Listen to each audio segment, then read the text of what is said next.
You wanna learn how to make the creamy, dreamy mac and cheese? Let's do it. I'm always the person that gets asked to bring the mac and cheese. Maybe, just maybe, it has something to do with the fact that I've won first place in mac and cheese competition multiple times. So this recipe has been something that's been changed throughout the years. Every time I rework it a little bit, it gets better. This is my mac and cheese recipe. First and foremost, we've got 3 pounds of white sharp cheddar cheese, 2 32-ounce containers, 2% fat cottage cheese, 3 pounds of Land O'Lakes American sliced cheese.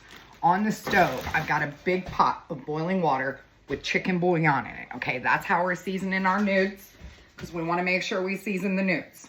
We don't want to not season the newts. I should probably tell you that this is like a double batch for a birthday party, okay? My best friend, he had an ADHD moment at the store. He said, what all do you need for the mac and cheese? I said 4 pounds of elbow noodles. So he got me 3 pounds of elbow noodles and 1 pound of shell. So it's gonna be unique mac and cheese. We're gonna drop these in, bring them up to a boil, and then 3 minutes after, we're dropping these in so that they match cook times. Do you know what I'm saying? You always wanna make sure you season your water. I don't know if that last one's gonna fit in there. Into a blender, we're gonna drop both containers of that mac and cheese. If you're doing a single batch, just cut everything in half. Okay, because we're using 2 cheeses, white sharp cheddar and American, I'm going to add a 1/4 cup of nooch, which is nutritional yeast, okay? We need to add our shells. Our timer just went off. And then we're gonna add a couple cups of milk. We're probably gonna use most of this milk in this, but for this, we're just gonna use a couple cups, okay? And then we are going to blend this until smooth. Like my juicy booty. That was inappropriate. It's truth though. Y'all see all that she packing? Fun fact, about 9 years ago, my husband made me a Christmas present, right? And it was a mason jar full of all the reasons why he loved me. And they were like, all these little reasons, I got to pull them out. And I got to the very bottom of the jar and I looked at him. I was like reading them one by one. And I was like, babe, like my booty's not on here. Very bottom of the jar was one that said, your booty. I love that, man. Love it. That thing just beeped at me so loud it scared the bejesus out of me. Okay, we're blending. Now, normally to save dishes, I would wait until the noodles are done and then just use the same pan for my sauce. However, I'm in a little bit of a time crunch because this is going to a birthday party. So we can't be slacking on what time we get there. We need to get there on time. I feel like I'm definitely going to regret putting 4 pounds of pasta in that pot, but it's okay. Essential to every homemade mac and cheese recipe is this one ingredient that I just so happen to have a lifetime supply of because I love it. Coleman's dry mustard. This does something magical to cheese sauce. We're doing 1 teaspoon. Now, I don't like to season it any further than this because we're gonna be pulling in a bunch of seasoning from our broth that the noodles are cooking in the pasta water. Okay, we're gonna save that pasta water when we strain our noodles, and the chicken bouillon seasoning is gonna end up in here. So you don't wanna over season. You gotta think about that, how you're layering your flavors. It's importante.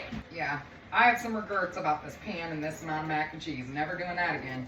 I think I'm gonna need to split this into another pan. Son of a muffin. I knew I should have gotten my 8-gallon pot.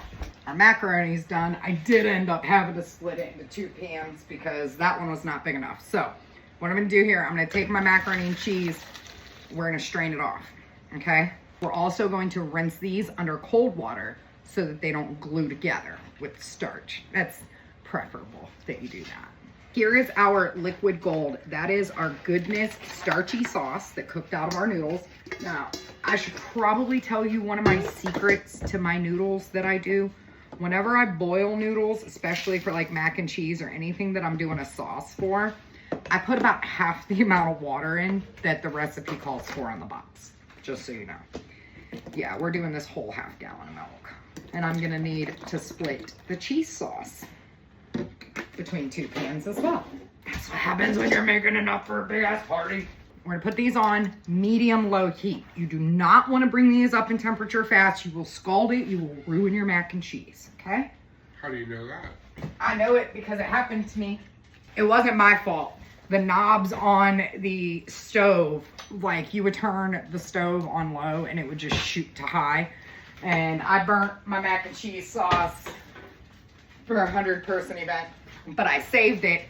And I got a comment this morning on one of my pages that said, That mac and cheese you make was the best. I had it at Nicole Washington's wedding. That was the wedding I burnt the mac and cheese sauce at, but I saved it. No one even knew. That's when you know you're a whole ass chef, is when you almost ruin mac and cheese for 100 people and you still make a comeback. As the sauce bases slowly come up in temperature, once they're warm, I'm gonna start adding the American cheese, okay? And you're gonna add that just a couple pieces at a time, mix it, make sure it melts all the way in. Just keep adding little by little until your American cheese is fully melted. Then we'll add the cheddar, little at a time. I also just found this Asiago American cheese in my fridge. We're gonna add that too. Now I'm gonna go ahead and split my noodles between all of my pans. I'm gonna start adding my cheeses now. American cheese has slowly been added over time. Now it's time to add the white cheddar. This is a process, but it's worth it, you know? Now I can mix the sauces together. How fun. Our cheese sauce is done. Now, the last thing we need to add to it, just kind of sort of a secret ingredient, but not really. We're gonna do about a teaspoon of white pepper. I'm gonna add some to this pot too. By the time it heats up a second time in the oven, you'll be Gucci. It'll thicken on up. Creamiest, dreamiest mac and cheese. Now I just mix it all in. We're gonna cover these with foil. Right before the party, they're gonna go in the oven on 350 for about 30 minutes, covered.